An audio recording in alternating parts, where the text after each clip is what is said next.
there are plenty of people who'd like a real-life Freddy Fazbear's Pizza, and honestly, it could be closer than we think. Whether it's being delayed because of COVID or some other factor that we can't account for, a real-life Freddy Fazbear's would be fun as hell, no pun intended. There were people asking Matt, Pat, and Scott to work together to make it happen, but guess what?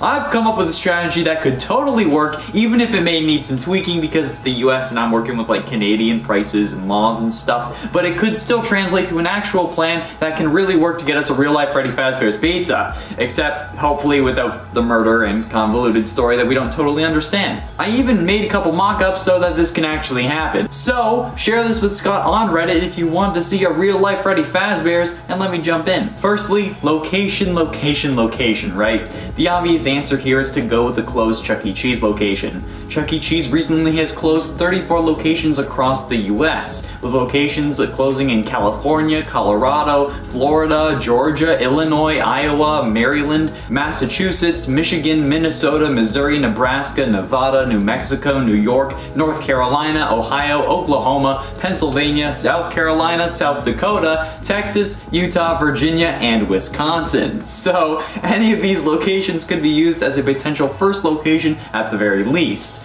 with some states having multiple closures. Buying one of these locations would be expensive, and online I couldn't find any real reports on how much it would be. You'd have to work that out with Chuck E. Cheese. However, to open and operate a Chuck E. Cheese location would range from $1.17 million to $1.83 million, with a franchise fee of $800,000, according to Chuck E. Cheese's section of franchisehelp.com. So assuming the higher end of the price range, this would require an investment of around $2.63 million. Not taking into account that these locations are closed and they're probably just looking to break even on it and maybe not make money. But which state should we be selecting? Well, looking on Google Trends, we can actually see what states search for Five Nights at Freddy's the most. Looking for the search term Freddy Fazbear's Pizza, since you know that would be the name of the location, we see Virginia searching it the most over the past 12 months as of April 2021, followed by Florida, Pennsylvania, Illinois, and Texas in that order. Comparing that to our list of states, Virginia is the state with the highest search and has a close location in Fredericksburg. And I don't know about you, but the fact that it's in Fredericksburg, you know, like Freddy, that seems like fate to me. But there is also the thought of Florida, who is the second most searched and is only slightly less searched, so like it's like a close second, and has multiple Chuck E. Cheese restaurants closed, located in Miami, North Lauderdale, Miami Gardens, and Green Acres, so there is room for expansion. Florida is also a popular tourist spot thanks to the Disney park in Orlando, where I would go with my family. I think we've went like 2 or 3 times. So it's probably a better idea to go with Florida's Miami location, even though Orlando and Miami aren't really that close, but it's still centralized, okay? And everything's open in Florida, so you can start work on it right away. So the Miami Chuck E. Cheese location is the first one to be bought by Scott Cawthon. What would it look like? Well, many fan creations always make it appear the same as just a normal Chuck E. Cheese, but replacing the logo and text. Probably the most famous one being the image used in MatPat's old Fnaf theories. But we could take this one step further. Since the inside of the restaurant is already seen in-game, we can take that same design concept and just convert it to real life. I feel like that's pretty obvious. With the red and black squares along the wall, potentially outlined with additional decoration. You would also need to either replace or repaint the tables and booths and stuff like that, along with replacing the posters on the wall and the banners hanging above. The purple would also be changed to another color, most likely red, or maybe more of the red and black square pattern we see along the walls in the first couple games. The animatronics, if included, could easily be updated with Freddy, Chica, and Bonnie designs. Well, I mean like easy in comparison to everything else that needs to be done. And once that's done, you just need to replace the songs that play out of the speakers and then boom, you got working stage shows. I don't know if Foxy would need to have his own section or if you'd want to like add that off to the side, or if you want to use the kind of like separate stage that's on some of the Chuck E. Cheese stages. I don't know, it depends on the location, if it actually has one. But other than that, that's just more construction work. Now, what makes this different than your typical kids play joint, you ask? Well, it does actually have the Fnaf characters, not infringing on copyright because Scott would be doing this all himself. There is another aspect of the place that I think would make this even more unique and bring in more sales. Fnaf is a horror franchise after all, and for some reason a whole load of these kids love being scared crapless by the many animatronics. So why shouldn't this location offer a spooky surprise for anyone willing to come after dark? Much like how Security Breach will have a day and night cycle, why not let the restaurants have the same? Where instead of closing at 9 p.m., they swap to a creepy and horror-themed joint where the kids can come to get scared while eating pizza and playing games. You know, the lights can flicker, you have people dressed up, like a year-round haunted house. We could even get some of the games we see in Pizzeria Simulator, like Fruity Maze and Midnight Motorist, in real physical arcade machines. All you need is a TV monitor. People do it all the time on YouTube. It would actually be an incredible idea that would suck in a lot more people and increase profits late into the night. This also works for adults who are fans of the series, who may not want to deal with the children and the kid-friendly atmosphere that the location would have during the day. This time frame would feature actors in the Fnaf suits, but not Springlock suits because, well, we all know how that ends. But this would be just like a Halloween haunt for our Canadian friends or whatever Disney does. It's like Halloween Horror Nights or whatever it's called over there. People in costumes who can't touch but aim to scare, maybe jiggling some doors or hiring actors working as kids or patrons who get lured away, maybe even making a Nightmare Fredbear suit. There is so much that you can do. Oh, you can have like Foxy slowly peek out from behind it unless someone like looks or something like that. You can have him slowly peek out and then you can... Ah! Eventually, of course, you could expand, opening more Fazbear locations at the other closed Chuck E. Cheese's. And I feel like Chuck E. Cheese would be down for that too, because the resulting competition could help boost their sales as well, since there would be kids who don't want to go to a horror-themed joint at night, but have a newly ignited or rediscovered joy for pizzeria arcades and animatronic bands. And hell, even as a joke, you could open up Chica's Party World, because we all know that Scott's gonna have some form of like ARG with these locations if this is actually a thing. Scott, I have an idea for that too. Hit me up. The menu would serve pizza, obviously, but also themed meals like Chica's Chicken Wings or Bonnie's Breakfast for Dinner, since, you know, eggs. Maybe Foxy's Flapjacks. It will definitely use a little work, but I'm honestly thinking it would taste and look incredible, both the menu and the food respectively. I have a design in mind, but let's be honest, I can't show my whole hand, can I? No, I actually gotta leave some stuff to actually hopefully make this a thing. So, cause you know, if there's some mystery, Scott might actually like, you know, cause we all know how he loves mystery. And Scott, by the way, I'm happy to help. I love this series and would travel to see a Fazbear restaurant like this happen. And if you go with the Florida location like I suggested, everything is open, so you're already good to go. Maybe not morally speaking, but just like roleplay William Afton and you'll be fine. The menu is simple, since it's on a monitor and needs to be seen at a distance, with a red border and simple sans serif text describing the various dishes and listing prices, with images of the dishes of the 4 major characters on each of the screens: Freddy's Pizza, Chica's Chicken Wings, Bonnie's Breakfast for Dinner, and Foxy's Ultimate Nachos. I was going to do Ultimate Fries, but kids are going to find nachos more exciting than fries, even if the whole alliteration thing makes sense. And while the horror events are focused on adults, the majority of the fan base and patrons are going to be children. Hopefully not missing ones. Obviously, you can also offer alcoholic beverages like beer and perhaps margaritas for the parents of the kids during the day, and all the adults that will be coming in during the horror nights. More on that later. But other than that, it's a fairly straightforward menu. The menu has to be simple for the kids and anyone looking from a distance, and this is the kind of stuff I actually went to school for. I went over the interior design in the last part briefly, but only offered ideas instead of actually providing examples. So let's do that. Like I said last time, I think the purple sections of the wall should be replaced with red and black squares like we see in the original maps. And the white and black squares with the red outlines on the walls should go around the joint as well. We've seen the interior in the first few games, so we might as well just recreate something similar. The booths could just be repainted, or they could be separated into sections based on what animatronic is your favorite. Same with the party tables, with sections for Foxy, Bonnie, Chica, and Freddy, with posters for each characters indicating those sections, as well as banners to indicate it overhead so you can see it at a glance. The stage may come with a separate section for Foxy known as the Galaxy stage for Chuck E. Cheese, which would easily be converted into Pirates Cove. It's already a circle, you just put up a curtain. The arcade is probably the biggest reason anyone went to Chuck E. Cheese, the second being the recycled pizza conspiracy, and the third being because of the characters. However, the kids this time around will be coming for the Fnaf characters and be staying for the arcade.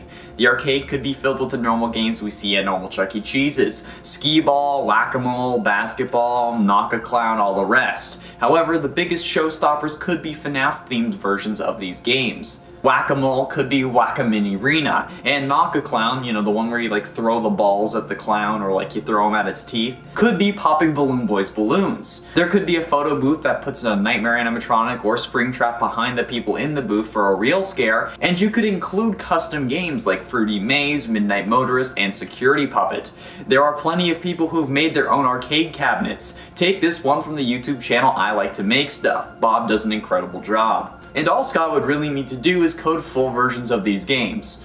Oh no, a game dev having to code new games, so difficult. Actually, not even new games, games that he's already made, just full versions. The games would be incredibly popular and would result in high revenue since they wouldn't really provide tickets, so they'd just be spending coins to play real FNAF games, but getting nothing other than that in return so your prize counter doesn't lose anything. This is how the businesses think. They could also make machines for arcade versions of the original FNAF games, maybe having buttons that flip through cameras and you need to find Foxy before he gets to you or something along those lines. The prize counter could have a real version of the FNAF puppet box there, playing its signature music to provide a reason for why it's still closed. However, this could potentially be opened at night during the horror nights. If not, the person working at the prize counter could simply be dressed like the puppet. The prize counter could offer things similar to the one from Help Wanted, and offering signature items such as stuffed baskets of exotic butters, which have already been made by Funko. They could also offer FNAF Funko Pop figures, with rarer ones being valued higher, as well as potentially Switch and console versions of the games, along with the smaller prizes that are just meant to keep people from getting the big prizes by saving up. You know, the kids will impulse buy them. That's why they're there. This could also feature recreations of things like the Lore Keeper ending certificate, which you could potentially get by presenting something given to you after beating all 3 of the FNAF 6 games.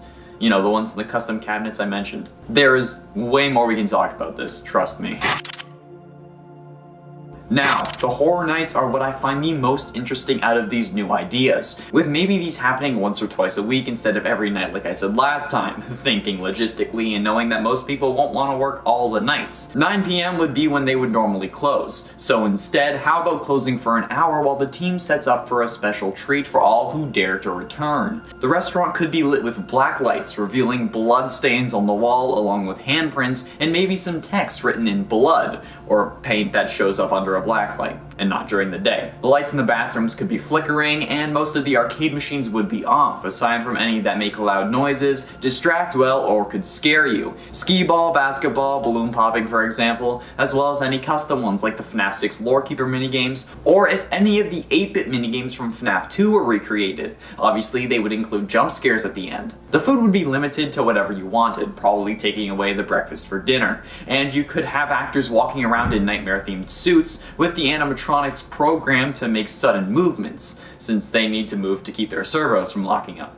but they can't really walk around. The music that plays could be replaced with atmospheric and scary themed music, like what we use for our videos, with periodic screams and maybe a couple faded door shakes and calls from Phone Guy, making sure that Scott Cawthon makes an appearance in the first Freddy's location. This would be the first pizzeria to do something like this, as of my knowledge, and the possibilities are endless. It would be a great first date as long as you're both into it, and it would increase profits tenfold, basically turning the place into a diet bar with horror elements, keeping the place open until 2 a.m. when you have last call at 1 or 1:30. I don't know how bars work. I turned 19 and then I didn't really go to bars, and then the whole pandemic thing happened, so I can't really go to bars now.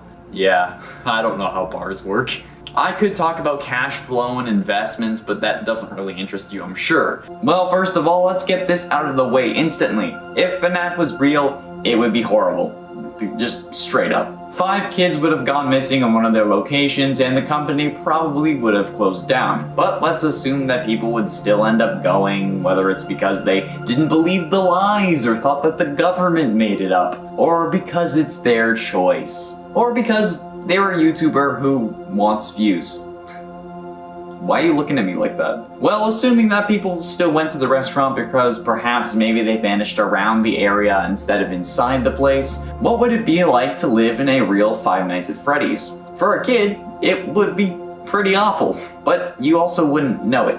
The world would be dangerous and anyone could be William Afton's next victim, but you wouldn't know that there was a serial killer on the loose with murderous animatronics able to disguise themselves and hide in plain sight that are willing to kill at any moment. But I mean, like, to be fair, That's also like real life, minus the animatronics. For adults, if you have kids, you may be worried. I mean, any parent is always worried about their kids, but if there was a group of kids who went missing in your area, I'm sure that there would at least be a small amount of paranoia. And honestly, it would be reasonable. I mean, I grew up in a house where my father was always worried. So much so that my sister couldn't walk up to her friend's house up the street without him watching to make sure she was okay. And while that would probably be extreme for most parents, if there was a very real threat of kidnapping, I'm sure that there would be a lot of curfews. For the sake of this entire thing, we also have to assume that the police didn't investigate the interiors of the animatronics themselves, despite them smelling like death and leaking body fluids, including blood.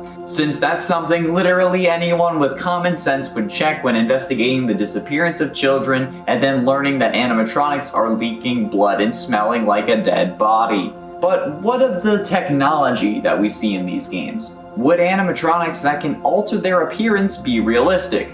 No. Of course not. The Springlock suits, the illusion discs, the twisted animatronics, and the like are all extremely improbable considering the actual technology of not only our time, but the 80s when this would have normally taken place.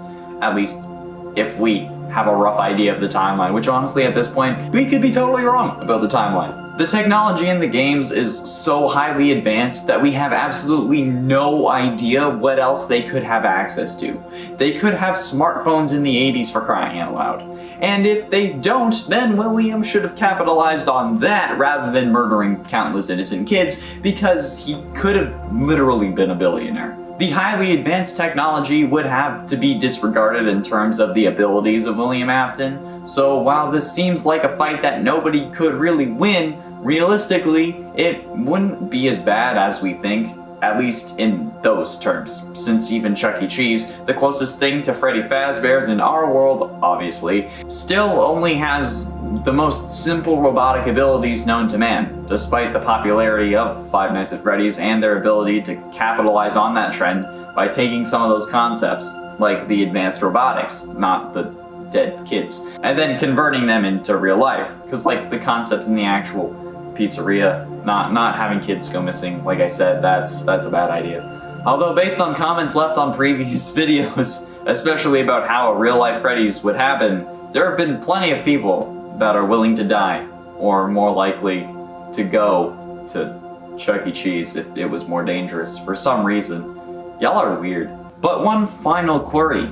How would YouTubers handle it? Clearly, there are YouTubers in this world thanks to the mention of MatPat, or at the very least Game Theory in the Fazbear Frights books, so what of the others? Well, we would most likely not be talking about Fnaf, something that I'm sure a lot of you would enjoy, but also something that you wouldn't be aware of, which is a whole other can of worms that I won't be getting into today, because you wouldn't know about Fnaf because Fnaf wouldn't be a thing. However, I'm sure that there would be plenty of true crime and conspiracy YouTubers heading to a or the same Freddy Fazbear's where the kids went missing in order to solve the case, or really just talk about it and get nowhere with it.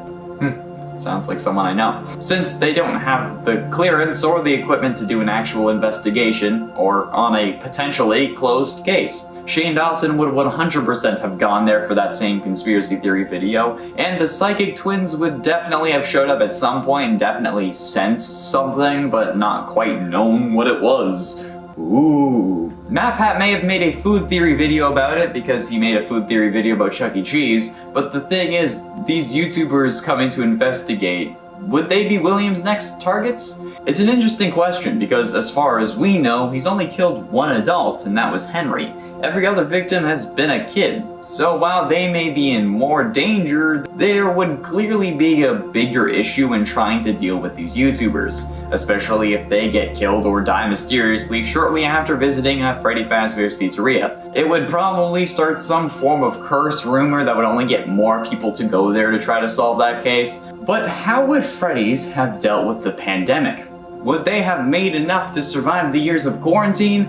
Or would they, like our Chuck E. Cheese, have to file for bankruptcy? Would they get to open their Pizzaplex? Or would some problematic tweets from William Afton rise and cause the restaurant to get cancelled for calling Chica a he? These are all good questions that we will never really have an answer for because, well, FNAF isn't real. And that's why people keep commenting that nothing in these videos is scary. No, it's not real. Can't actually hurt you. That's why it's not scary. Scary is subjective.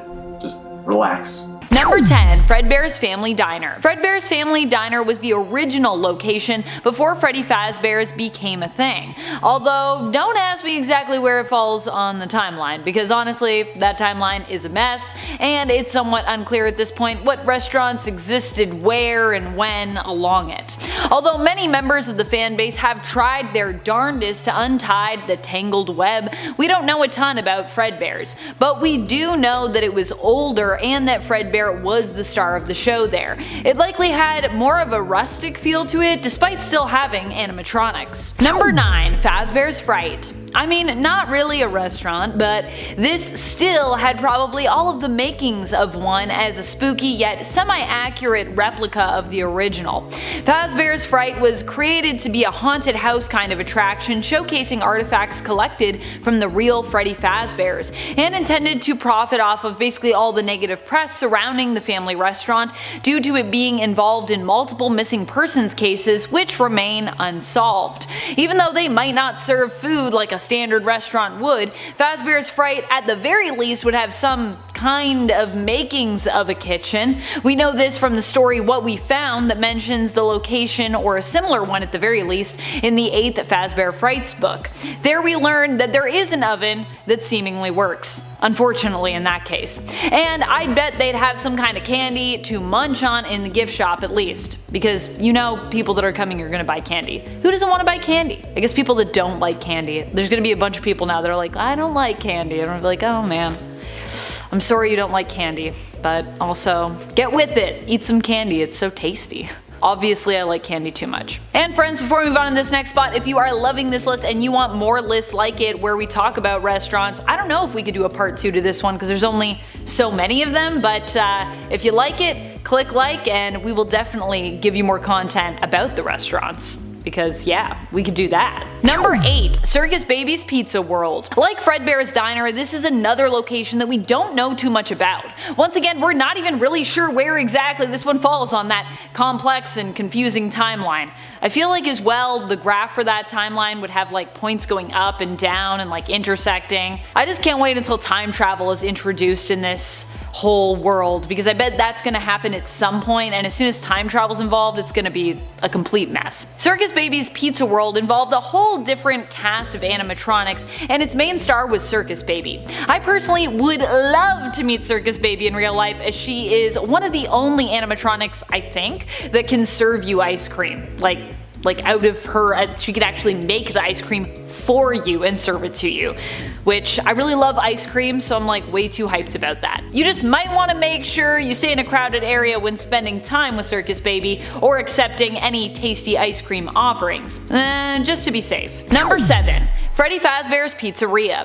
Freddy Fazbear's Pizzeria is obviously the main place we'd all want to go, but the real question is, which version of the restaurant would you want to visit? Would you want to see it when it was all shiny and new, or when it was more worn out and fallen into disrepair? Or would you prefer to visit it when it was completely abandoned? Maybe try to bring a friend there to give him a little scare? There have been lots of different versions of Freddy Fazbear's Pizzeria, but I think the most iconic one that most of us would be keen to see in real life would be the first location we ever saw in Five Nights at Freddy's, the first game. Just seeing the office with its sliding mechanical doors would be a huge trip. Number 6. The Dark Circus. While this isn't a location we've specifically visited through the games, it is referred to both in the special delivery Fnaf AR game for mobile and the new Security Breach Fury's Rage side-scroller we were given to hold us over till the full Security Breach game drops, hopefully later this year.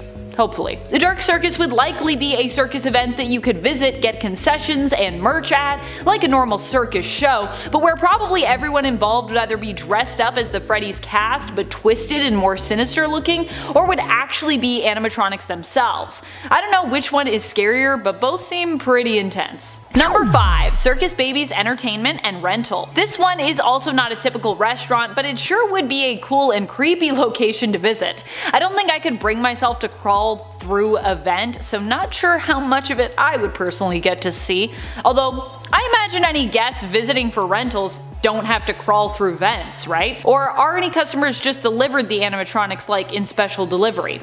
Either way, maybe visiting as a tour guide or a prospective customer makes the most sense here. And who knows, maybe they'll have a sampling of exotic butters for you to snack on while you get a tour of the facility. I would definitely be down for that.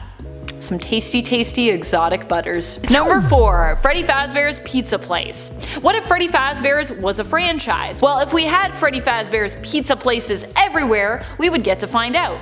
Freddy Fazbear's Pizza Place is the location we visit and manage in Pizzeria Simulator, which means that if Freddy Fazbear's Pizza Place was a thing in real life, it would be a restaurant where each location would likely be slightly unique. Each one would be owned by an individual who pays for basically the right to use that name and is in charge of what kind of decor, animatronics, and likely menu items would be available to guests. Although, you can't just make up new things usually with a franchise, but you do get to choose from like a list of things. A catalog, if you will. Having it as a franchise would also provide a lot of opportunity for there to be many different locations throughout the country and the world, which could be very exciting for fans. Or very terrifying if we were living in a world similar to the games. Because then there'd probably be a lot of death. Number 3. Fazbear Funtime Service. Fazbear Funtime Service is more like a delivery service for the Freddy's experience, but that being said, for most of us the world over, that is the closest we've been getting to a restaurant experience for the last little while. Because there was this whole thing where we couldn't really go outside for a while, remember that? So for that reason, I am going to count this experience as a restaurant. Delivery experience. We're counting it. And also, how cool would it be to have your favorite animatronics come to your home and visit you, assuming they were in working order, not malfunctioning and trying to kill you. And assuming that your friends couldn't just send them your way at all hours of the day and night. I'm definitely down to get a surprise visit from Chica with maybe some pizza. Like, I know you can't do that in the game, but wouldn't it be cool if they also brought you pizza? But I would not be down for that in the middle of the night while I was asleep. Like just to knock on the window while you're sleeping and just Chica standing there with pizza and like a knife. No thanks. Is it weird if Chica brings you fried chicken as well because she is a chicken? I wonder if they have fried chicken at Freddy's. I would totally get some. Number 2. Virtual Freddy Fazbear's Pizza. Personally, my favorite restaurant that I've visited thus far through Fnaf was actually a virtual one. I love the virtual version of Freddy Fazbear's Pizza that we get to visit in the Fnaf VR experience Help Wanted. I'd either love to go visit this version as a walk-around virtual experience that was actually integrated into a room, so I could experience it sensorially as well. I don't know if sensorially is a word, but I said it, so now it's a word. That's how it works. I'm apparently Shakespeare. I'd also really love to experience physically having an animatronic to repair, like something that you actually can see in the game, but you could actually reach out and like touch the parts of the animatronic that you're fixing. That'd be really cool. And I'd just love to see this version brought to life, whether it be in a virtual setting or in like a real world. You can go inside the restaurant setting. Perhaps we could even have a sneaky glitch trap there who only appears faintly in the background somehow, or is hiding in the dark and you basically get a prize if you manage to spot them. That could be creepy, but also fun. Number 1. Freddy Fazbear's Mega Pizzaplex. Obviously, this is the one we'd all most love to go to, I assume, because go-karts! I love go-karts. But seriously, the Mega Pizzaplex appears to have it all. It has mini putting, go-karts, a salon, laser tag, ice cream, arcades, animatronics, pizza, all the things you could possibly want, and a ball pit, which honestly, I don't really want a ball pit, but it's there for people that like ball pits. So this is definitely the place to visit if we could only have one of these places made into a reality. Of course, I don't know if I'd want to get stuck there overnight with animatronics, like is probably going to happen in the game, and with Vanny possibly chasing me and trying to kill me, but during the possibly much safer operating hours, you bet. Just not overnight, and not alone. And not being chased by animatronics. And it's 10 Springtrap. Craftix Gaming's YouTube channel features a video of a real Springtrap costume, and honestly, it's terrifying. Springtrap is the main animatronic of FNAF 3, and this costume is freaking nuts. This is a very good costume, and while Springtrap may not be the scariest animatronic, he's not someone I'm gonna want to tussle with. However, I want to talk about what's going on with this character because my guy You dressed up as a possessed man who is inhabiting an animatronic, unable to die but still decaying. You are quite literally dressing up as a serial killer. Like in the Fnaf world, if you dressed up like this, it'd be like if you dressed up as Ted Bundy in this world. And if you want to be in Fnaf that badly, okay, don't dress as the serial killer, is all I'm saying. And I know that's ironic coming from me, okay, given what I'm dressed like at this moment. Do I look like I want to be in Five Nights at Freddy's? Have I made things seem like I want to be in this world? Because if I have, you need to watch more of these videos, okay? Also, I'm dressed up as the purple guy who makes no appearance in the actual FNAF world, okay? There is no actual, okay, there is the actual purple guy, but he doesn't look like this, okay? The purple guy that I am dressed as is not actually a real version of the serial killer in their world, okay? I don't want to be in that world. Those doors aren't it, Chief. They ain't it. No, the doors ruin it for me. And a 9, Scrap Baby. Scrap Baby is a creepy animatronic. No ifs, ands, or buts about it. Scrap Baby is by far creepier than the normal baby animatronic, and this costume certainly does it justice. Animatronics are a difficult costume to really make, since we're people, and unfortunately do not have robotic limbs for the most part. Or if we do, we typically try to make it look like a real leg instead of a robot leg. But a Scrap Baby is even more difficult since, you know, it's a scrap animatronic, and it has a giant freaking claw in its hand. Scrap Baby is a very damaged and recycled version of Baby with a realistic reddish orange kind of bodysuit, light blue stuff, yellow pigtails, and okay, she wears an orange top with red frills, and it's just super damaged, okay? Like this, she's very damaged. Mentally and physically. Yet somehow Instagram user Gaius Bazzani was able to recreate this in an awesome way. So, very well done. And at 8, Vanny. With Vanny being an upcoming villain and already one of the most popular characters in the series, there are bound to be plenty of costumes of her. However, this one from Rojito Uwu on Twitter is probably the most accurate and creepiest one I've seen. Vanny being a reluctant follower does in a way technically make this a glitch trap cosplay as well, but we won't really talk about that because that's not what counts. This costume is probably the most realistic costume on this list because, well, Vanny in the games ended up making her own suit and is just a human inside, whereas like the other characters like Scrap Baby or Springtrap are animatronics as well as sometimes part human, be it soul or another body. And Rojito's costume follows the exact same concept as Vanny, just a person who makes their own suit, which makes this potentially one of the scariest things of all. I mean, technically it's not the same thing because they're not possessed and enticed to make it by the person possessing their brain, but I mean, it's close enough. I mean, they could be possessed for all we know. I don't know. And at 7, Ennard. Costumes don't really have to be elaborate to be scary. Take for example this Ennard cosplay by YouTube channel Skywarped33. The entire endoskeleton spaghetti bits aren't there, but the lights and sounds make it even more frightening than you'd think. The face also opens up, and I think that we all know how I feel about animatronics who can move their face at will at this point, okay? It's not something that should be allowed.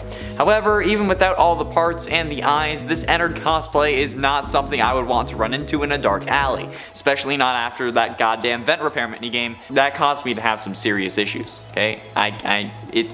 It's rough, okay? I used to like spaghetti. Man, like now what am I supposed to do? And at 6, Nightmare Freddy.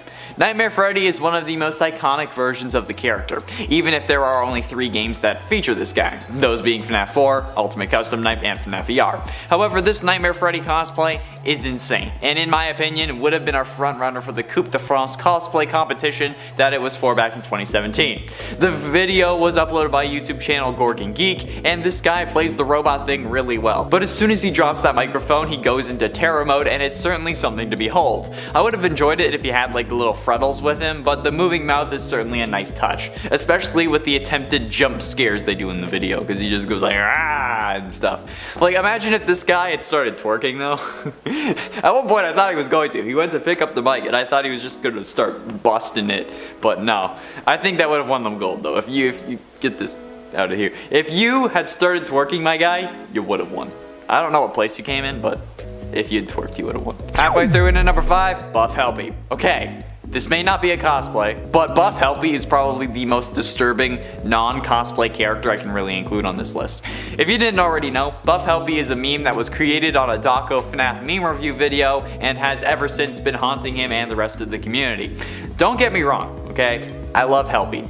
But this buff helpy meme has generated a whole load of buff FNAF character ideas, and it terrifies me now. There's nowhere is safe from these creations. If you look up any character, you're bound to find a buff version of them at some point. You just need to scroll down enough, okay? It's one of the rules of the internet, okay? Same thing with what happens to Chica. But no matter what, this is just some psychological torment that I wouldn't wish this on my worst enemy, actually. But I'm talking about it because, like, it's Halloween, and the world is currently my worst enemy, so if I have to look at this thing on a regular basis when I'm writing these goddamn lists, you have to look at it for this one number, okay? One number. That's all I ask. And at 4, Nightmare. I've said it before, and I'll say it again. Nightmare is the scariest animatronic from the games, hands down. This guy will get me every time, and it's one of those reasons I just refuse to play FNAF 4. The other is Nightmare Fredbear, but at least I don't have to deal with them in real life, right? They're only a nightmare character created in the mind of a coma patient in a video game, right? Well, guess again. Thanks to Zombunny Creations on Amino Apps, we get both Nightmare and Nightmare Fredbear. Ironically, Nightmare Fredbear is played by their twin sister. And I mean, it's ironic because, well, Elizabeth Afton is sometimes presumed to be Crying Child's twin sister. Anyway, these absolute hulking costumes are going to make me drop a load of my pants. Like, if I saw this in real life, holy crap. Like, imagine actually living in a house that is at least kind of laid out like the one from FNAF 4. And then your kids want to play a prank on you. My grandparents' house is kind of laid out like this. It's not as simple as just 2 halls on either side of the room. But like, they have the master bedroom does have 2 doors. So theoretically, that's something that can be reenacted there. I don't want to do that. No. Getting close to the end, in at number 3, Glitch Trap. We know my issue with Glitch Trap, alright, okay? We know that I just want to watch William Afton burn and then leave him there permanently, hence why I'm wearing the costume. But I want him to actually be in hell and then stay there while we move on with another killer or something else in the series. Please, for God's sake, Scott. I hate this always comes back thing that he's got going on. And despite being dressed as Purple Guy, I want William dead. So, when I saw this frighteningly realistic looking Glitch Trap costume, my nerves hit an all-time high. I think the sheer simplicity of the Glitch Trap suit is certainly something that makes this a creepy costume, since the stitches are very accentuated here. They're very clear on this version. Like, it might be like the higher contrast than like the actual suit in the games, because like you know that they're there, but you can't really tell. But like, either way, this is creepy. Plus, again, it's another version of William Goddamn Afton, who already haunts my nightmares. So what the heck, Zombunny Creations, again, on Twitter this time. Why do you gotta do this to me? Huh? Why? Bro? And ultimately, in at number 2, Twisted Freddy. Holy ever-living hell, okay? This is a horrific masterpiece that I could only hope to achieve. This full-body Twisted Freddy costume is probably one of the most horrific FNAF costumes I've ever seen. Especially because I believe that the Twisted animatronics are probably the scariest version of the animatronics present in the novels, and a solid tie for the scariest animatronics alongside the nightmare ones from FNAF 4. This is some pretty damn expert craftsmanship if you ask me, though, okay? This is a full body suit, and it blows my freaking mind. Like, look at this. It would weigh a ton, and it would definitely need a hander, especially if my clumsy was the one walking around in it, but it straight up looks like if Freddy Krueger were an animatronic. And I mean, I'm not mad about it in the slightest, but like, it's still freaking creepy. So, well done, DeRegular Sauce, who is the Twitter user behind this glorious creation. Well done. And finally, in at number 1, Withered Bonnie. This Withered Bonnie cosplay is probably the scariest damn FNAF cosplay I've ever seen. This is incredible and comes from the YouTube user The Nick of Time. At first, I legitimately thought that this was CGI instead of an actual costume, but lo and behold, it was just an insane costume. Glowing eyes and seemingly actually aluminum parts, and a chest that opens up that you can push it out with your other hand, which is honestly actually a decent scare. Frankly, in the video, I was kind of taken aback when they did that, so in real life, I'm sure that it results in at least a bit of a jump scare, but this kind of thing always impresses the hell out of me, because like the closest I've come to making a full costume was when I helped someone work on one of theirs. But that's the closest I've gotten. Hey, I made like a lightning bolt for the chest, and I helped, I made paper cup, like bracers, that's about it. This is hella impressive to me. I don't understand how people do this. And a 10 Pirate Ride. Given that this is already in the style of a game in Fnaf VR, certainly does help in porting this to an arcade cabinet, but there would be some things that they'd have to change, like turning it into one of those like classic shooter arcade games where the screen scrolls as you fight off bad guys threatening innocent civilians, and it tells you what to shoot and what not to shoot. Yeah, that's the kind of arcade game I see this as, except instead of scrolling sideways, it moves forward like the cart does in the ride in Fnaf VR. It could just be a simple aim and shoot kind of thing, but maybe they could add some animatronics sneaking in and throwing some cake or pizza at you that you'd have to shoot to block. This would be in order to end the game early, so that you'd then have to pay more tokens, or just straight up money depending on how the system was run, but based on modern practices I think it would be a token system because it probably would end up making them more money in the long run. And at 9, Fun with Plush Trap. Fun with Plush Trap is a simple game that would operate much like it did in Fnaf 4 for the arcade cabinet. Despite having more of a presence in Fnaf VR, the simplicity of the controls in Fnaf 4 would be exactly how this game operates, just in an arcade cabinet, which would require you to just push a button to get the light to shine, and then you let go of it to turn it off and allow Plush Trap to move, giving you the 60-second countdown to a jump scare if you fail to stop him before the timer, or if he gets to you before you stop him. It's a simple game with a simple premise, but it would work incredibly well for an arcade machine, and I think plenty of people would play it. And maybe you could have like multiple levels like Donkey Kong style, with various smaller nightmare animatronics like Fun with Nightmare Balloon Boy, Fetch, Mini-Renas, etc. Assuming that Plush Trap isn't a form of Fetch already. And today, Plush Babies. The 2 Plush Baby mini games where you have to look around for the various somehow animated baby plushes before they get to you is an interesting concept that with some tweaking could work for an arcade cabinet. It would require a joystick as the spotlight following the joystick, you just move it around to move the spotlight, but it's something that I think would work kinda well, but it would have to be done right. I don't know exactly what done right would look like. I'm an ideas guy, okay, I'm not a programmer, but I'm sure that it wouldn't be that difficult to work out, I hope. It wouldn't be as detailed or scary as the main minigame in Fnaf VR, but it would still be something that would work decently well. It may not be the most popular game at the arcade, but that's why you have multiple levels, including the hard mode one and the DLC one in the pumpkin patch. Plus, that's why it's only number 8, because it would be harder to get done properly. And it's 7, Happiest Day. The Happiest Day minigame is some of the most important lore and moments in the series, with the original missing children from the first missing children's incident from 1985 getting their souls released, showing that there are multiple ways to deal with what would later be called Remnant, the infusion of metal and soul, or rather metal and extreme emotion, or maybe in Springtrap's case, metal. Get it? Because his human meat is also in the suit. Never mind.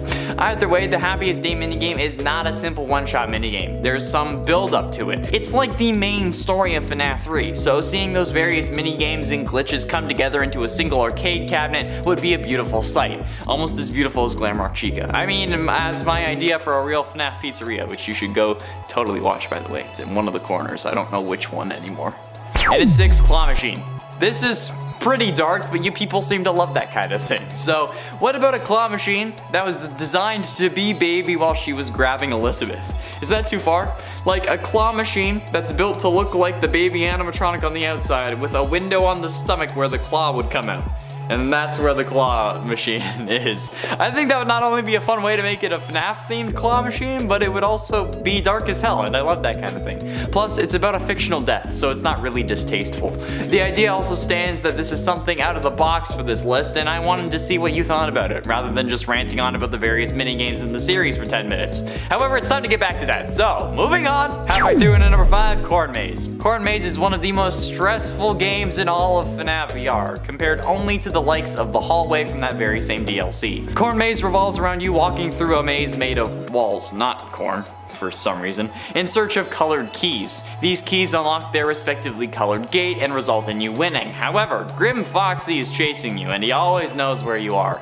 The only way to really get him off your tail, pun intended, is to hide behind cardboard cutouts after he notices you. The maze is also filled with clusters of crows that will alert Foxy to your location if stepped on, which will result in him finding you faster, as well as scaring the living hell out of you. This game, in the same vein as the Help Wanted flat mode version, but controlled with a joystick and buttons, would work incredibly well, and you wouldn't have to find all 4 keys to unlock a secret one. You just don't have a secret one and you're golden. Man, I'm a genius. And at 4, Security Puppet. Ah yes, Security Puppet. One of the 3 mini games required to play through to completion for the Lore Keeper ending of Fnaf 6. And let's be honest, you should always play mini games through to completion, otherwise it's just mean.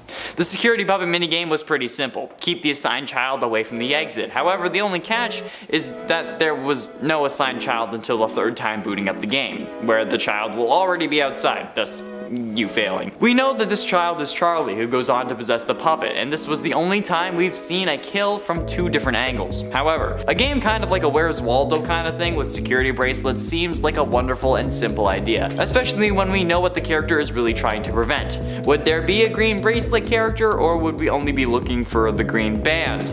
I don't know, it would be up to Scott. Also, Scott, or I guess whoever takes over next, please do this. Getting close to the end in number 3, deliver pizzas.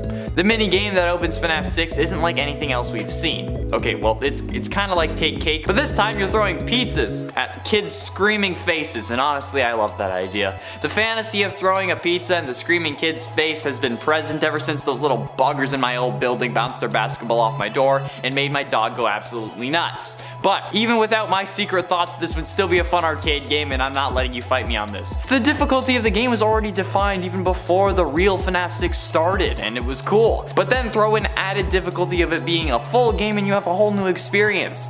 At least, I think it would be at least, so can't be sure unless we try. But ultimately, in number 2, Midnight Motorist. Midnight Motorist is another one of those games that you could test in Fnaf 6 that just feels right. The game is pretty simple, but it's certainly exactly what we need in an arcade cabinet at a pizzeria. A game for the short attention span of a child. You simply drive around until you run into 3 things, then boom, it's game over. You get tickets based on how far you went, or it's one of those lame ones where you don't get tickets at all because there's no feasible way to calculate that, which would also be kind of understandable. Or you just get 3. You know the ones I'm talking about. Midnight Motorist would make a good arcade game aside from the whole yellow guy mustard man debacle, so cut that part out and you're in the money, baby. Go forth and collect the king's tax of tickets and tokens. And finally, in at number 1, Fruity Maze. Fruity Maze, I think, was the obvious first choice here because while yes, the game does progressively get darker, it doesn't have to. You can stick to the original like level 1 Fruity Maze motif. Add a proper goal or objective and then have a weird Fnaf version of a Pac-Man style game. Boom, you're done. Just don't make it depressing and allow the player to continue as long as they can, just like a normal Pac-Man game would work, and you're good. And you're golden. Golden Bonnie, dare I say. And maybe throw in a certain level where it's like the messed up dog, flowers, and blood kind of thing just to make sure it's authentic, because knowing these comments, you'll all be disappointed and even get mad if these things don't turn into something dark and twisted. I don't know about something like new being added to the series in the real world, but like, I don't know if you'd want that to be twisted and disturbing. Like if it was a new arcade game, for example, but something like Fruity Maze, you'd insist on it. So yeah, I know you're all sick, and I love you for it. And at 10, it's real, okay? A lot of people couldn't tell if I was being serious or not in the shorts, okay? And I guarantee you that this is actually real. This isn't something I'm making up. It's not a hoax. It's actually a thing. Freddy Fazbear's Pizza is real, or well, is going to be. Kind of. Because of the company that made Mr. Beast Burger possible, called Virtual Dining Concepts, they did announce that they partnered with Scott Cawthon to take the first ever fictional video game setting and turn it into a real life delivery restaurant, okay? Emphasis on the delivery part on that, however, because I cannot stress this enough, there is no actual location that you can walk into. I'm going to be saying this a lot in this video, okay? Because seemingly no matter how many times I say it, nobody gets it. There is no actual location, okay? I leave a pinned comment on the short and nobody reads it. People even replying to that comment that said there was no physical location asking where it was going to be built. Guys, it's really happening, okay? You'll be able to order it, but you can only order it online through food delivery apps, just like how they handle Mr. Beast Burger, okay? I just hope that this stuff is actually seasoned, okay? I may be white, but I do have taste buds. And at 9, Scott Cawthon. Apparently a lot of people think that after Scott retired, Steel Wool ended up getting the copyright to Fnaf, but this couldn't be further from the truth. As you can see on the announcement, as well as any image of the logo for this delivery service, it does maintain that Fnaf FNAF and all of its components are still under the copyright of Scott Cawthon. Virtual Dining Concepts website even says that it partnered with Scott and not anybody else in order to make this delivery service come to life. So yeah, I mean, there's not much else to say about this, okay, but Scott is the only person on the FNAF side, at least as far as we know currently, that is involved in the process. Mr. Beast isn't involved, Steel Wool seemingly isn't involved since they haven't mentioned it at all, since they only make money off Security Breach and Help Wanted. So yeah, okay, Scott is still the copyright owner and owner of the series, and I'm pretty sure that even for the next part of the series it will remain that way. He may not be involved that much, but whoever the series is handed off to won't have the copyright or the ownership. It will just be stuff that is pre-approved by Scott. In at 8, Twitter. There isn't really a lot of new information since we last updated you in the previous short on the subject, the second one, not the first one. However, the restaurant still have an official Twitter account known as @FFazbear'sPizza, and based on their account details, they've actually been planning this since January of last year at least, considering that that's when the account joined. You can also sign up for email and text reminders on their website, freddyfazbearspizza.com, and they've been responding to quite a few people on Twitter, but not me, unfortunately. It's kind of annoying, really. But they also haven't sent out any text reminders since the last video as well. Like, I signed up for text reminders, haven't gotten one, which really makes me believe that this was only meant to kind of course correct since the announcement came early thanks to the tweet that had the leak that blew up. Okay? Virtual Dining Concepts really needed to make sure that their website didn't have the information about upcoming projects available for just anyone to see, especially when the fanbase surrounding the delivery service is as intense as this one. This may have sprung up thanks to people searching for ARG clues in the wake of MatPat's last FNAF theory video about the Fazbear Frights books before he released his Please Stop video, which in my mind is the most likely scenario of how this was found, but since the account hasn't tweeted in a week now, I'm pretty sure it was just made public so that they might as well like lean into the fact that we already knew about it, so yeah. And at 7, menu. We don't currently have a proper menu for the Fazbear service yet, but currently what we know is that according to Virtual Dining Concepts website, quote, the easy to execute menu features craveable pizza rolls with a unique twist and game tie-ins that new and current fans will want to order over and over again. Now, whether the unique twist is death or a special topping is one thing, however, I'm pretty sure that we can all guess they'll also be serving pizza with a variety of customizable topping, especially according to their Twitter, since they did ask what our favorite pizza topping was in a tweet. I'm disappointed that there weren't more favorite pizza place jokes in there in those replies. However, based on the comments on our first short on the subject, there are going to be some scarier replies to that tweet as well, because it's Twitter. Luckily, I don't think they'll be adding fingers to the meat add-ons. We can also guess that they'll be serving similar stuff to like a normal Chuck E. Cheese or a pizza place, so soda, chicken as well, because Chica, I'm guessing, mini brownies, and probably a small variety of desserts. They may even have cake, because it's supposed to be a place you can go for your birthday, which I think would make the most sense, but only if the kitchen that ends up taking on this additional menu would also normally make cake. And at 6, no relation. XBlue is a YouTube group that has been working on making multiple FNAF locations real. They've done FNAF 4 and recently seemingly completed a recreation of FNAF 1, despite their channel description saying in progress, but their video saying that it's done. So maybe they're adding the finishing touches right now. The YouTube channel, to my knowledge, has no affiliation with Virtual Dining Concepts or Freddy Fazbear's Pizza Delivery. However, their videos are incredibly cool and interesting, so if you want to see their rendition of a real FNAF, go check them out on YouTube, okay? I'm sure that if you're this deep into the FNAF algorithm, you've already seen it, but I might as well point you in their direction anyway, okay? Go subscribe to them. They're pretty cool. However, they do not have any relation to Virtual Dining Concepts or this delivery service as far as I know, okay? There also is no real location for this delivery service to operate from, again, so their videos have nothing to do with this announcement. Honestly, the announcement seems like it was rushed, again, because we ended up finding out thanks to the website having the information, then everyone started tweeting about it. But we were like, actually, we were 2 days late to the party on that short, by the way. That was a whole other thing that was 2 days before, and I was like, oh, we should probably release a short. And besides, if they were affiliated, wouldn't they have made the FNAF 1 location first instead of second after FNAF 4? Or wouldn't they just have not posted it on YouTube because, you know, NDAs, legal stuff, Scott loving the element of surprise? Yeah, I'd think so too. Halfway through, in at number 5, Twitter hoax. The Twitter account of Diamond Zia on June 27, 2020, tweeted out 3 photos with the line of "FNAF will be real in 48 hours." These pictures were of news articles. One from the USA Today titled "5 Children Have Gone Missing Inside Chuck E. Cheese. Parents Report Smells Coming ... One from the Associated Press called "Post-Hour Worker at Chuck E. Cheese Reported Dead at 27. And a final one from Something News titled "Night Shift Workers at Chuck E. Cheese's Claim Strange Movements from Animatronics During Post Hours." However, this title had animatronics spelt incorrectly. It said animatronics. Everyone was freaking out at these pictures of the articles, okay, particularly the first one, and they were shared all over the internet, okay? People were losing their minds, especially because this was around the time where Chuck E. Cheese was closing. However, people didn't realize that these were fake, okay? How are they fake, you ask? Simple source code editing. Well, okay, it's simple to me because I know how to do it, but if you don't know, it may seem complicated. But in reality, you can change what anything says on any website, but it will only change for you until you reload the page by editing the source code. All you need to do is find the aspect that you're looking for after you right click and click inspect. Yeah, especially on Google Chrome, it's easy. Once you do that, once you find the aspect, you can change it to whatever you want. You can change pictures, you can change titles, you can do whatever. So whoever made the original image had found an article potentially already about Chuck E. Cheese closing from USA Today and then changed the title to "5 Children Go Missing." And the same thing with the other articles. Hence why there were only images of the articles and not the actual links, okay? It was a hoax that blew up and people actually believed it, and some still do, and something that's related to this restaurant, but it's not, okay? That was all fake, and plus that was 2 years ago, alright? There's no relation between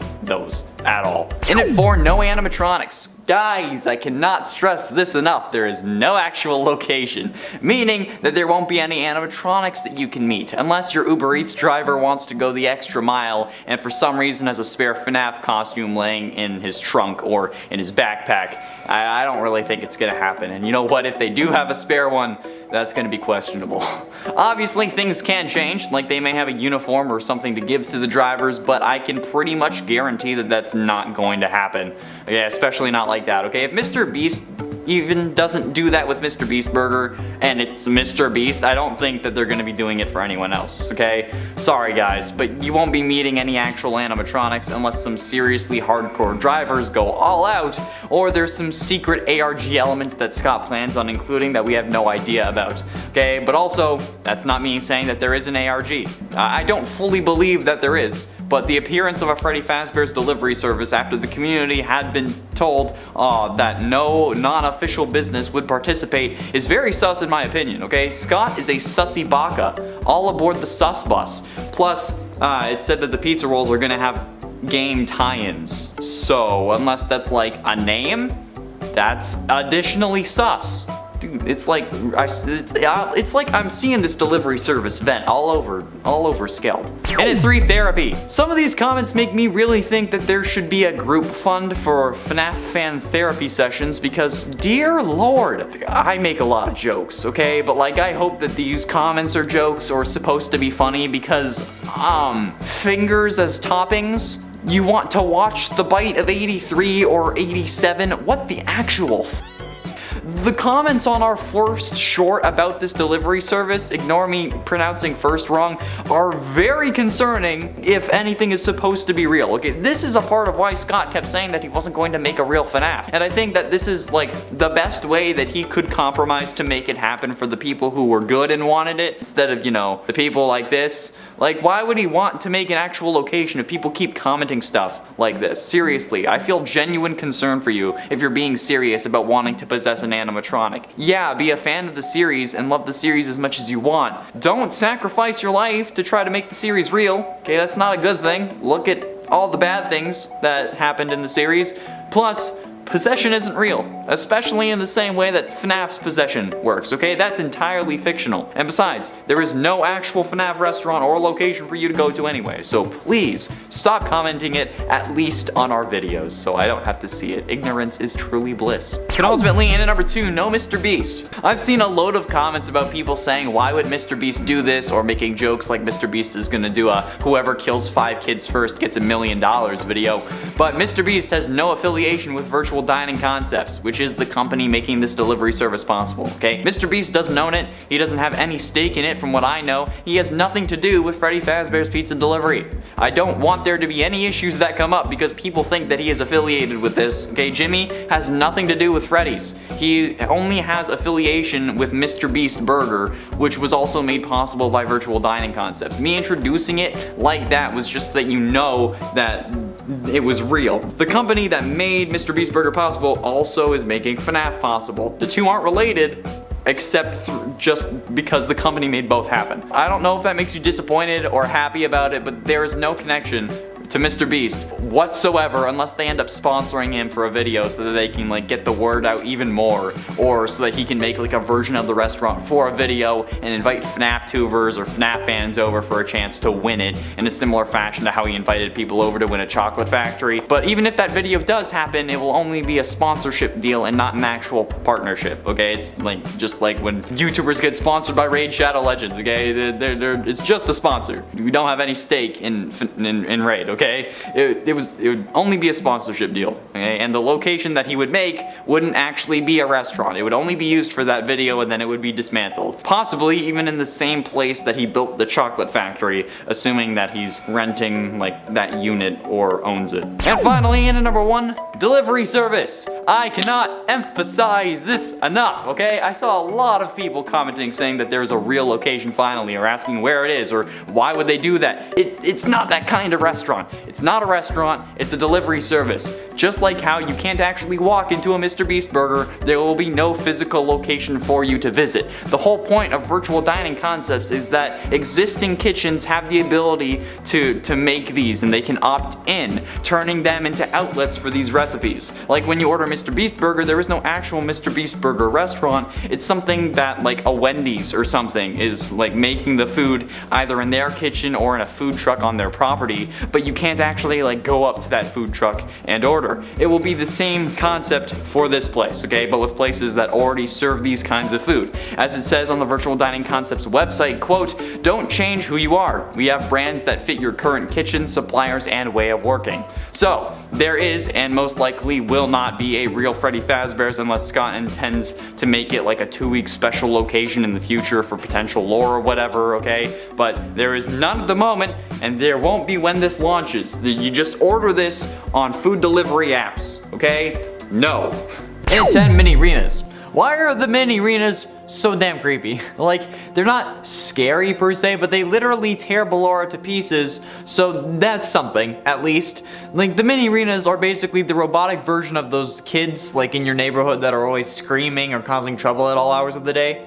And like, you know, they go to a nearby school so that you literally always have to deal with them no matter what. Or they run down the street when you knock on their door to see their older brother, and then their family is so damn lazy that you have to take off after him running down the street and after him because his family's not gonna do anything, even though it's literally a toddler running down the street in nothing but a diaper at 11 in the morning. Then you catch him in front of your other friend's house, and then you end up having that kid pull your hair, kicking and punching you all the way back to his house.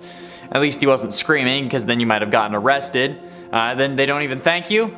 Did I just say all that out loud? Okay, well, my old neighbors were trash, and okay.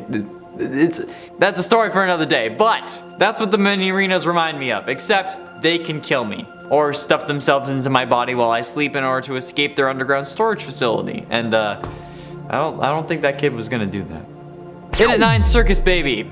Let's move on to one of the deadliest animatronics in the game. Baby has a on-screen death count of 2. The first being William's daughter Elizabeth, and then the other being Henry, as we see in FNAF World. But it's not just the ability to kill that's crazy, it's the incredibly advanced technology present inside this animatronic that's impressive. The ability to contain a whole child-grabbing claw, and then also a containment chamber for said child is pretty damn impressive, but also the ability to use pins on her body to change her appearance is also pretty nuts. Not to mention all of her other features like ice cream dispensing and balloons inflating at her fingertips. But all of this again is overshadowed by the absolute carnage Baby has the ability to wreak. Dare I say, let there be carnage. And honestly, that's probably just the tip of the iceberg for the animatronic, not even including the Fazbear Frights versions. And I know that this isn't a Minecraft video, but did you know that only 14% of people who watch these videos are actually subscribed? You could be watching our videos all the time and not actually know that you're not subscribed. So, if you do like these kinds of videos, hit the subscribe button. It's free, it helps us out a whole lot, and you can always unsubscribe if you want to, okay? It's not like a marriage, okay? We don't get half your stuff if you choose to unsubscribe. Okay, now, on with the video. And it ate the scooper. Now, I know you may be mad and think that this is like a stupid point, but like hear me out, okay? The scooper may seem like a weird but kinda normal thing, at least by FNAF standards at first, but with the blueprint revealing how this actually works, this thing is an incredible piece of technology. It can inject whatever it ends up scooping with Remnant, a molten metal possessed by souls, that is capable of keeping a person alive after removing their insides, as we see with Michael. Replacing it, because, you know, he gets his innards replaced with innards, and then, like, you know, is able to walk around, and then after those robotic parts leave his body, he can still just chill, in essence, making him just a walking case of flesh. Unless it didn't actually remove anything and instead just opened him up and then had the animatronics go around his bones, but that would still require some serious juice to keep alive, and that's pretty damn impressive. But also horrifying, because while he may look more like he's just bruising, if the purple on Michael's skin is actually decay like some suggest, that Remnant injector is actually able to animate a dead corpse, in essence creating zombies, which would then start a zombie apocalypse, and that's been done to death, no pun intended, so you should all understand how bad of an idea that is, okay? Zombie apocalypses generally aren't good, especially animatronic fueled zombie apocalypses created by intense agony possessed metal that gets injected into someone's no-no square. In its 7 nightmare animatronics. While not the epitome of horror, the nightmare animatronics are certainly not the nicest of fellows. Not only that, but they are in fact not real. They're supposed to be in your brain, which makes them even more terrifying if you ask me. Because not only do these like illusions cause horrific visions to anyone who knows about them, they also end up killing a coma patient. Crying Child, as we know, is in the hospital in FNAF 4, making this game just a nightmare. However, getting caught by one of these animatronics causes him so much stress that he actually dies, which is absolutely insane when you look at it like that.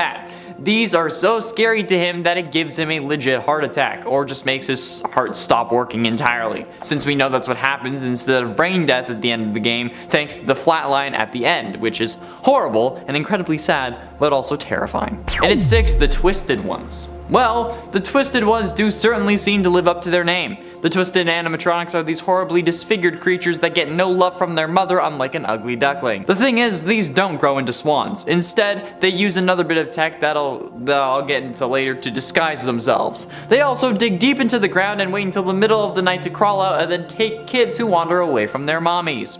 This legit sounds like some urban legend that parents tell their kids to make sure they stay home or get home after dark. I mean, I don't really know what else to say about them. That's the way the news goes. Halfway through into number 5, Fetch. Fetch was introduced in the Fazbear Frights books and is a robotic dog made by Fazbear Inc. that gets a little too loving. So much so that it will actually brutally murder the girl you ask to homecoming, even though her dad is a supervillain.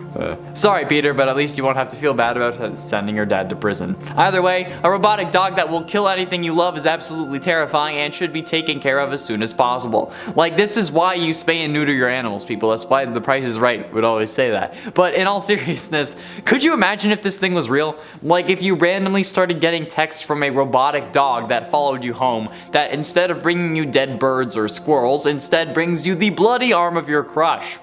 That sounds like something the Winchesters would end up fighting after it was manifested by some, like, 7-year-old. Oh, that would, yeah. It's like how they find a body in one of those crime shows, like Bones, and they're like, oh, this robotic dog just found this rotting arm and then put it in my bed. Like, that's like Palant levels of crazy, and if you know, you know. And at 4, Lonely Freddy. Lonely Freddy already in a way has a parallel in our world, kind of. Like that trope where someone becomes your friend and then becomes more like you and then tries taking over your life. I feel like that's a thing, but maybe I dreamt that ages ago and forgot about it, but I mean, it's possible, but also just plain old identity theft is another version of Freddy, okay? Identity theft isn't a joke, Jim. A Lonely Freddy was introduced in the Fazbear Frights books and is basically meant to explain what Psychic Friend Fredbear is, but a robot that steals your body and then traps your consciousness into its original robot body, what the ever-loving hell? Why is that so goddamn terrifying, especially in concept? But what if it was actually a thing? Well, it's easy to say that we would just try to avoid them, but we wouldn't know that they exist. We would just be lonely kids dreaming about having friends and someone who doesn't hurt you when all of a sudden a robot wants to be our friend. It would be vicious and definitely would have gotten me when I was a kid. Hell, it could get me now. Like, I legit wanted a robot friend, because they wouldn't end up turning on me or something like that. And then here we go, here's this. I just wanted someone to play games with. And if those people ended up not being people but instead robots, I would have been fine with it. That would have been fine with me. Except, these would have taken over my body, so that would have kind of been a bummer. But that begs the question, when you get put inside the Lonely Freddy, would you then get the ability to take over another person's body, or would you just be trapped in there permanently? Either way, it's terrifying, but I want to know. Getting close to the end, and in number 3, human robots. This is something I'm sure people won't think is scary, okay? Some scary good, maybe, but hey, the fact that there are robots that are actually able to look like humans is terrifying. Like, that's such a scary thing. In the original Fnaf novel trilogy, it's revealed that Charlotte, the main protagonist of the books, is in fact one in a series of 4 robots meant to allow her to grow up properly after being killed at an early age. But not only is she a robot, also apparently she's also baby. At least from what I remember reading about the books, Charlotte's robot was also able to look like baby thanks to the pins on her body that I mentioned earlier. Yeah, that is the epitome of horror. Who in their right mind would think of a concept like that? And then, what if it was real? Like, we would all be goners. Like, imagine the fembots from Austin Powers. That's basically this. And then all the down bads would be trying to give it to them, and then they'd get themselves scooped. I'm surprised it didn't happen in the actual novels, since that one guy had his gears turning, if you know what I mean. And if you do, can you please explain it to me, because I'm not even quite sure what I said there. Penultimately, in at number 2, the Springlocks. The Springlock mechanisms is probably the most intuitive thing that FNAF World's invented. The ability to move robotic parts out of the way enough for a human to fit inside is insane, and while it may be dangerous, we also drive over 100 kilometers per hour in huge metal death boxes, so can we really complain? Yes we can. Because while yes, cars have their faults, they are nothing compared to the ability to be both animatronic and suit. And then, that's an incredible feat of technology. People keep saying that Springlocks actually exist in the comments, and I don't think that's true, okay? No one has ever given me a source, and it's not a thing, okay? Yet, these are also terrifying because of the same reasons in game. Someone can dress in it and pretend to be a robot, and then everything can clamp down on you in any second, as it has multiple times before. It can trap you, okay? It could, if it were real, crush you, and do everything that we learn about from the books and the games, okay? It would basically just make your life hell for fun, especially when it can be a robot, and the man who was once inside of it can smile knowing that you and all your friends can't fight off a huge hunk of metal. But also, I would never get into one of those things. Even if there hadn't been an incident, that seems like a final destination moment. I wouldn't do it, even if it's in my contract. If they tell me get in this or you're fired, I quit. God. Or actually, no, I let them fire me so I get a severance package. If they have one. And then I can sue them for wrongful termination. And finally, in number 1, the Illusion sound discs. I used to mention these a lot, at the very least, because these are astounding. If you didn't already know, in the original FNAF novel trilogy, it was revealed that the Twisted One's animatronics used discs that changed how others saw them, basically creating an illusionary appearance using sound emitted from that disc that messed with your brainwaves. However, the mere existence of these discs puts everything we know about the series into question. How do we know that anything is real? FNAF 1 has us hallucinate multiple different things like it's me, along with multiple news clippings and posters. What if that was all the discs? And if it was, what if other things were changed by the discs as well? What does the pizzeria really look like? Do the animatronics have different appearances than what we actually see? Are they more rotten? And given that they were leaking mucus and blood beforehand, I feel like they should have been decommissioned. But if this technology existed, I would have trust issues even more so than I do now. Honestly, this might exist, and we just don't know about it. Disney is probably using it because they're the evil corporation of the world, right? That's a thing. Is that we're never getting sponsored by Disney, but that's fine. In a 10 Halloween special. Given Fnaf's track record with various expansions around Halloween, I feel like it would only make sense to have some form of Halloween special thing around these delivery restaurants. Whether it be a special menu item with or maybe like even a discount. Fnaf has released so much Halloween DLC with Fnaf 4 and Fnaf VR that it would just make sense to have something to do with Halloween with this delivery service, okay? And like I said, whether it be like a limited menu item, like maybe like some candy from Fnaf VR, or as Amanda suggested to me, chocolate cockroaches, since apparently you can eat cockroaches in Fnaf VR. Apparently it's also required to get the Let's Eat achievement, which is hilarious, but it could also just be like a random Halloween theme for the store, alright? That you can just like as you're scrolling through, you can see like Springtrap or the puppet watching us while we just scroll and needlessly spend our money only to make us sit on our couches and watch more YouTube. I mean, like if you're watching us, that's probably the best way to spend the inevitable end of the world, but I mean, like, come on. And at 9, Fizzy Faz. Fizzy Faz is a set of items that can be found in Five Nights at Freddy's Security Breach, and using them or like obtaining them actually increases the player's stamina, and they can be found in different locations around the map. Fizzy Faz appears to be a Fazbear Entertainment branded soda line featuring the main animatronics of this game and sold like exclusively at the Pizzaplex. Each member of the animatronic band is featured on the cans, and they have like a flavor that represents their like color, I think, which is kind of weird, but that's a whole other thing. Okay, there's an orange flavored Fizzy Faz sponsored by Glamrock Freddy. It was located in like a control room when you first enter basement 1. There's a sour lime flavored Fizzy Faz sponsored by Montgomery Gator. I mean, it could have been something other than lime. I feel like lime, so like gotta do the lemon and lime to actually make it work, but whatever. Pink lemonade sponsored by Glamrock Chica, and a grape flavored Fizzy Faz sponsored by Roxanne. Again, I feel like there could have been better options for that, because I mean, like, she has hardly any purple on her. She has more red, so you could have done cherry, but you know what, that's just me.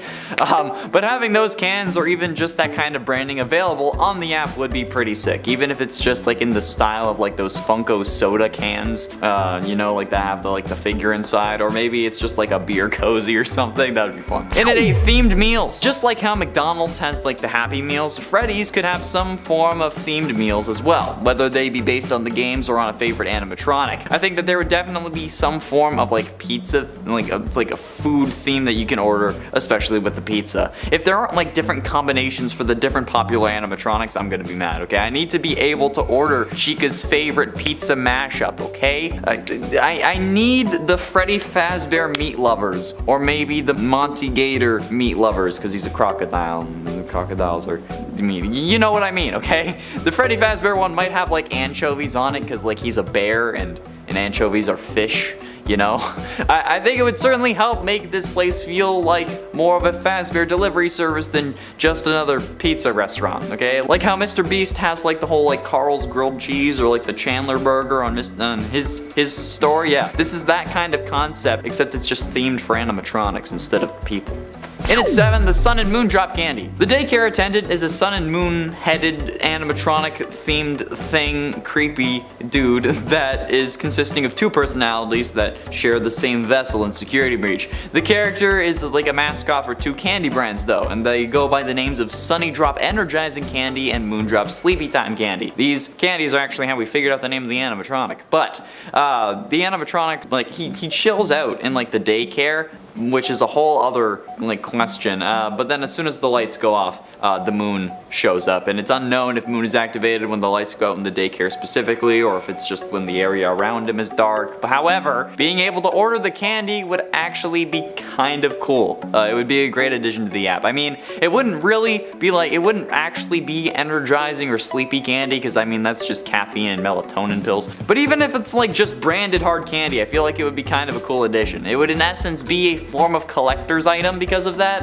and the amount of exclusives that this service could have kind of horrifies me.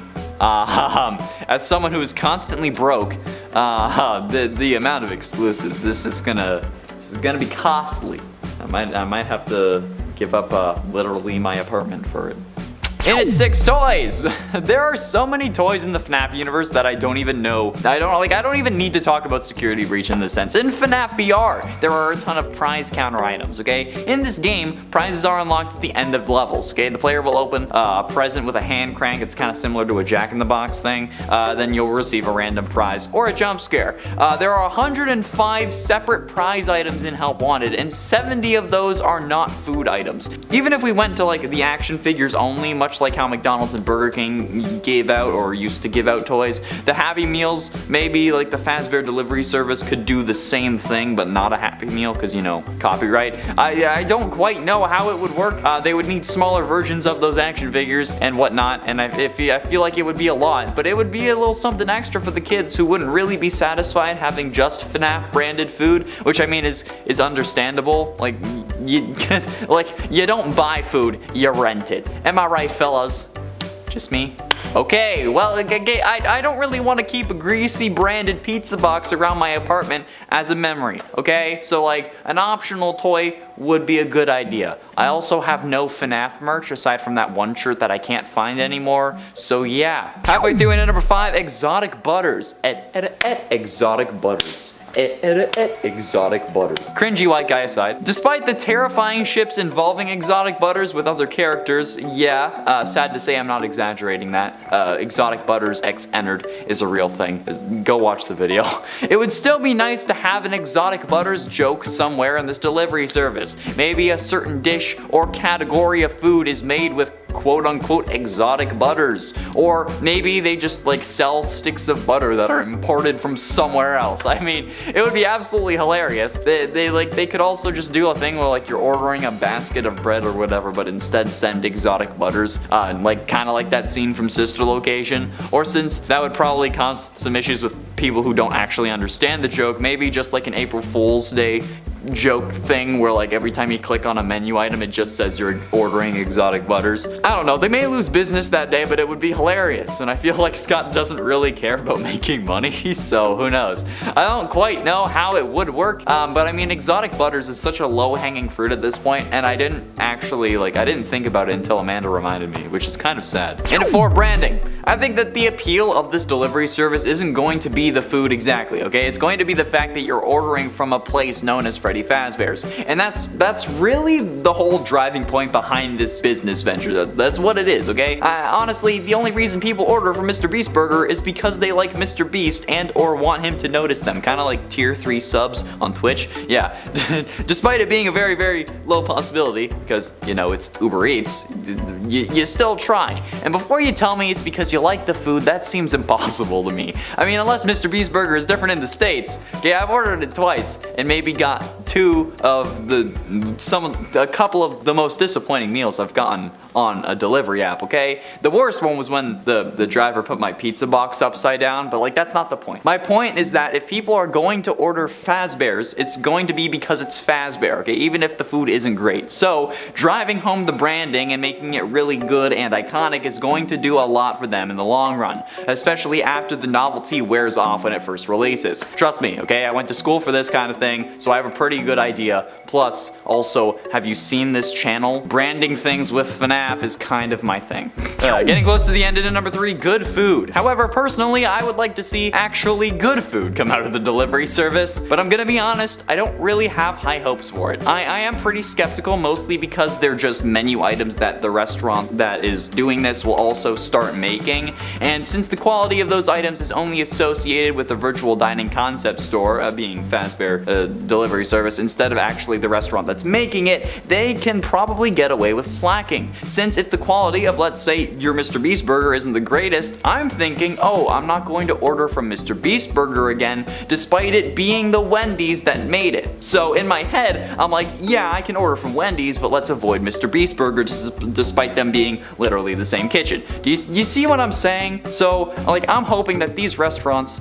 are actually end up making this, like, that make the food will be making enough from it that they actually want to have it be good quality, even after the initial wave of orders, okay? I also hope that we'll have more than just like pizza and like the same pizza that the place would make regularly, okay? For some reason I have the idea of like pizza balls from the Multiverse of Madness, okay? Because honestly that would be unique and that would be awesome. But like that, aside from the pizza rolls that they initially said that they would have, okay, the ones with like the unique twist and game tie-ins that we still have no idea what that means, I want more unique things than just pizza rolls. You know? You get me? But ultimately, in at number 2, inside jokes. Now, this kind of goes hand in hand with the exotic butters thing, but I'm thinking like fandom specific jokes. You know, like, yes, exotic butters, but what about the rest? Amanda suggested Coffee's Coffee from Scott's other game, A Desolate Hope, and honestly, I think that that's a great idea. I mean, Coffee's character is canon in Fnaf thanks to the Fnaf 3 VR Easter egg where Coffee can appear on your desk, and maybe A Desolate Hope is one of the in-universe Scott's other games that he made before he was being paid by Fazbear to start making fun of their tragedies, so I think that it would absolutely be possible and funny to include that as a bit of a nod to the fans. There are also plenty of other jokes that they could reference, be it in the packaging or other products. Obviously, there were the ones that we mentioned previously, pizza for the main cast of the animatronics, toys that could have some jokes as well, like maybe a Buff Helpy toy, which would be actually terrifying. Please don't do that. There are like, even if some of the boxes have like Toy Freddy being aggressive or something, I think that those would be a great way to help make the fans feel like they're getting a little bit of extra value out of their order because they know the series. Otherwise, like, what's the point of being invested in it if there's no jokes or hints to pick up on, you know? Like, kind of like a relationship, because all those have gone so well for me. I know what I'm talking about. Yeah, giant flashing sarcasm sign, and like the gif from Big Bang Theory, you know? And finally, in at number 1, secret lore. I think finally the thing that we all want is for there to be some kind of secret lore that is going to be revealed with these restaurants. Like maybe a secret code here and there, or maybe they end up revealing who caused the bite of 87 for real, or finally confirm that Crying Child is the one you should not have killed because no one believes me. But no matter what way you slice it, I think that we're all hoping for and even kind of expecting some secrets to come out of these restaurants. I mean, we got it with the Fazbear Frights books, we got it with the sister location toys because, you know, you bought them all and they all made Ennard. We even got it with the goddamn survival logbook. So, especially in lieu of this being discovered after MatPat suggested a potential FNAF ARG, I think we're all going to be surprised if this has nothing to do with that possibility. Honestly, I'm fairly certain that the only reason the Twitter account was revealed despite joining in January of 2021 was because of this leak and because people found out, okay? They were certainly going to be more delayed before revealing, suggesting that this was probably going to open in 2023, which also just so happens to be the time that Fazbear's Fright opens in Universe, the location we explore in FNAF 3, which if you thought was opening later or earlier than that, I hope that this confirms the time frame for you, but like these things aren't a coincidence. Not with Scott, not with the man who released the second FNAF game 87 days after the first, assuming that the first one would fail. No way, unless I'm crazy, which is entirely possible.